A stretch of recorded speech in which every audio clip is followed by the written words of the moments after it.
सरकार प्रदेश के सरकारी इंजीनियरिंग कॉलेजों के पास मौजूद खाली जमीनों पर आईटी पार्क विकसित करने की संभावनाएं तलाशेगी। प्रदेश में जबलपुर, सागर, उज्जैन और रीवा में ये संभावनाएं जो है तलाशी जाएंगी और लगातार इसके लिए सरकार प्रयासरत है। आईटी पार्क विकसित करने की संभावनाएं सरकार की ओर से तलाशी जाएंगी। प्रदेश में जबलपुर, सागर, उज्जैन और रीवा में सरकारी इंजीनियरिंग कॉलेज हैं, जिनके पास कई विश्वविद्यालयों से भी बड़े कैंपस हैं।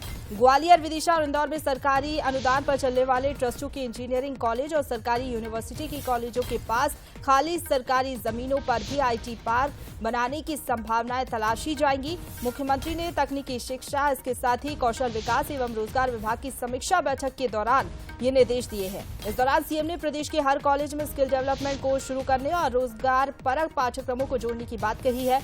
बैठक में विभाग के राज्य मंत्री गौतम टीटवाल, इसके साथ ही मुख्य सचिव वीरा राणा, एसीएस डॉक्टर राजेश राजौरा शामिल हुए।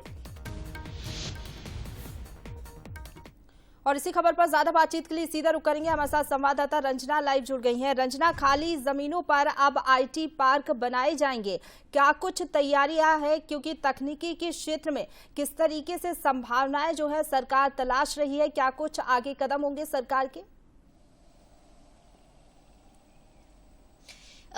देखिए प्रशंसा, आईटी पार्क बनाने को लेकर सरकार लंबे समय से तैयारियां कर रही है और अब इस दिशा में एक बड़ा और बहुत ही अच्छा फैसला लिया गया है कि जो इंजीनियरिंग कॉलेज है वहां पर जो जमीन खाली पड़ी है वहां पर ही आईटी पार्क को डेवलप किया जाएगा। और आईटी पार्क अगर इन जगहों पर डेवलप किए जाएंगे तो वहां पर जो स्थानीय युवा है उनको रोजगार की जो संभावना है वो बहुत ज्यादा बढ़ेगी, क्योंकि अभी रीवा, सागर, उज्जैन, जबलपुर के पास जो इंजीनियरिंग कॉलेज है और ऐसे में इन्हीं जगहों पर जब इंजीनियरिंग कॉलेजों में खाली पड़ी जमीनों पर आईटी पार्क डेवलप किए जाएंगे तो वहां पर जो युवा हैं जो बाहर जॉब कर रहे हैं, तो ऐसे में स्थानीय स्तर पर ही जो युवा हैं उनके साथ जो रोजगार की संभावना है वो यहां पर विकसित होंगी।